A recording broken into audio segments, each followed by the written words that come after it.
നിയമാവർത്തനം അധ്യായം 25. രണ്ടുപേർ തമ്മിൽ തർക്കമുണ്ടാകുമ്പോൾ അവർ ന്യായാസനത്തെ സമീപിക്കട്ടെ.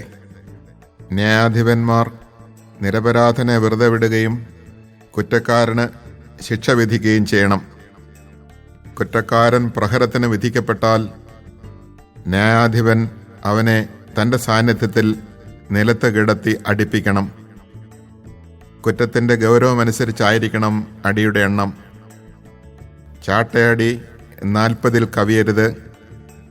ഇതിലേറെ ആയാൽ നീ നിന്റെ സഹോദരനെ പരസ്യമായി നിന്ദിക്കുകയായിരിക്കും ചെയ്യുക. മെതിക്കുന്ന കാളയുടെ വായ് കെട്ടരുത്. സഹോദരന്മാർ ഒരുമിച്ച് താമസിക്കുമ്പോൾ അവരിലൊരാൾ പുത്രനില്ലാതെ മരിച്ചുപോയാൽ അവൻ്റെ ഭാര്യ അന്യനെ വിവാഹം ചെയ്തുകൂടാ. ഭർത്താവിൻ്റെ സഹോദരൻ അവളെ പ്രാപിക്കുകയും ഭാര്യയായി സ്വീകരിച്ച് ഭർതൃ സഹോദര ധർമ്മം നിർവഹിക്കുകയും ചെയ്യണം. പരേതനായ സഹോദരൻ്റെ നാമം ഇസ്രായേലിൽ നിന്ന് മാഞ്ഞു പോകാതിരിക്കാൻ അവളുടെ ആദ്യജാതന് അവൻ്റെ പേരിടണം. സഹോദരൻ്റെ വിധവയെ സ്വീകരിക്കാൻ ഒരുവൻ വിസമ്മതിക്കുന്നെങ്കിൽ അവൾ പട്ടണവാതിക്കൽ ചെന്ന് ശ്രേഷ്ഠന്മാരോട് ഇങ്ങനെ പറയട്ടെ: എൻ്റെ ഭർതൃ സഹോദരൻ തൻ്റെ സഹോദരൻ്റെ നാമം ഇസ്രായേലിൽ നിലനിർത്താൻ വിസമ്മതിക്കുന്നു. അവൻ ഭർതൃ സഹോദര ധർമ്മം നിറവേറ്റുന്നില്ല. അപ്പോൾ അവൻ്റെ പട്ടണത്തിലെ ശ്രേഷ്ഠന്മാർ അവനെ വിളിപ്പിച്ച് അവനോട് സംസാരിക്കണം. എന്നാൽ അവൻ തൻ്റെ തീരുമാനത്തിൽ ഉറച്ചു നിന്നുകൊണ്ട് ഇവളെ സ്വീകരിക്കാൻ എനിക്കിഷ്ടമില്ല എന്ന് പറഞ്ഞാൽ അവൻ്റെ സഹോദരൻ്റെ വിധവ ശ്രേഷ്ഠന്മാരുടെ സന്നിധിയിൽ വെച്ച് തന്നെ അവൻ്റെ അടുക്കൽ ചെന്ന് അവൻ്റെ പാദത്തിൽ നിന്ന് ചെരുപ്പഴിച്ചു മാറ്റുകയും അവൻ്റെ മുഖത്ത് തുപ്പുകയും ചെയ്തതിന് ശേഷം സഹോദരൻ്റെ ഭവനം പണിയാത്തവനോട് ഇപ്രകാരം ചെയ്യും എന്ന് പറയണം: ചെരിപ്പഴിക്കപ്പെട്ടവൻ്റെ ഭവനം എന്ന് അവൻ്റെ ഭവനം ഇസ്രായേലിൽ വിളിക്കപ്പെടും.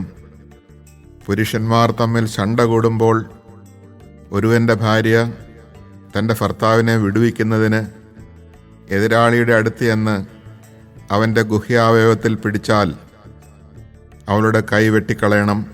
കാരുണ്യം കാണിക്കരുത്.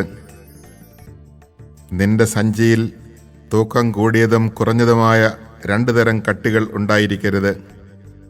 നിന്റെ വീട്ടിൽ ചെറുതും വലുതുമായ 2 തരം അളവ് പാത്രങ്ങൾ ഉണ്ടായിരിക്കരുത്.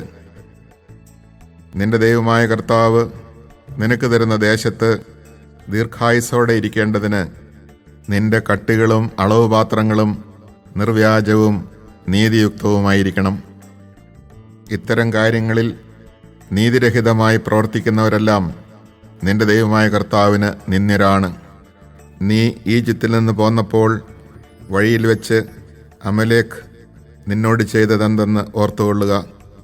ക്ഷീണിച്ച് തളർന്നിരുന്ന നിന്നെ അവൻ ദൈവഭയമില്ലാതെ വഴിയിൽ വെച്ച് പിന്നിൽ നിന്ന് ആക്രമിക്കുകയും പിൻനിരയിലുണ്ടായിരുന്ന ബലഹീനരെ വധിക്കുകയും ചെയ്തു. ആകയാൽ നിനക്ക് അവകാശമായി തരുന്ന ദേശത്ത് നിനക്ക് ചുറ്റുമുള്ള ശത്രുക്കളെ നശിപ്പിച്ച് നിന്റെ ദൈവമായ കർത്താവ് നിനക്ക് വിശ്രമം നൽകുമ്പോൾ അമലേഖിൻ്റെ ഓർമ്മയെ ആകാശത്തിൻ കീഴെ നിന്ന് ഉന്മൂലനം ചെയ്യണം. ഇത് നീ മറക്കരുത്. Chapter 25. When men have a dispute and bring it to court, and a decision is handed down to them acquitting the innocent party and condemning the guilty party. If the latter deserves stripes, the judge shall have him lie down, and in his presence receive the number of stripes his guilt deserves. 40 stripes may be given him, but no more, lest, if he were beaten with more stripes than these, your kinsman should be looked upon as disgraced because of the severity of the beating.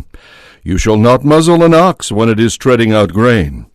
When brothers live together, and one of them dies without a son, the widow of the deceased shall not marry anyone outside the family, but her husband's brother shall go to her and perform the duty of a brother-in-law by marrying her. The firstborn son she bears shall continue the line of the deceased brother, that his name may not be blotted out from Israel.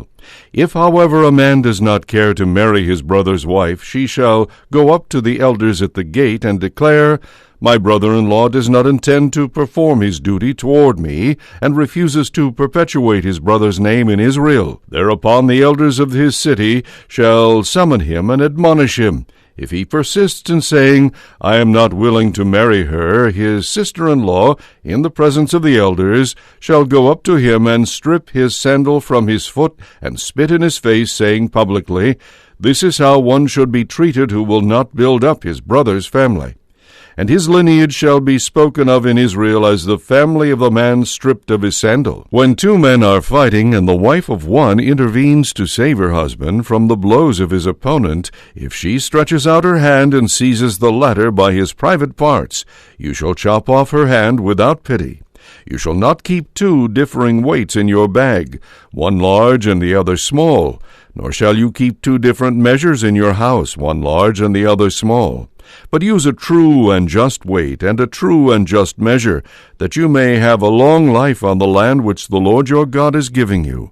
Everyone who is dishonest in any of these matters is an abomination to the Lord your God. Bear in mind what Amalek did to you on the journey after you left Egypt, how without fear of any god he harassed you along the way, weak and weary as you were, and cut off at the rear all those who lagged behind. Therefore, when the Lord your God gives you rest from all your enemies round about in the land which he is giving you to occupy as your heritage, you shall blot out the memory of Amalek from under the heavens. Do not forget.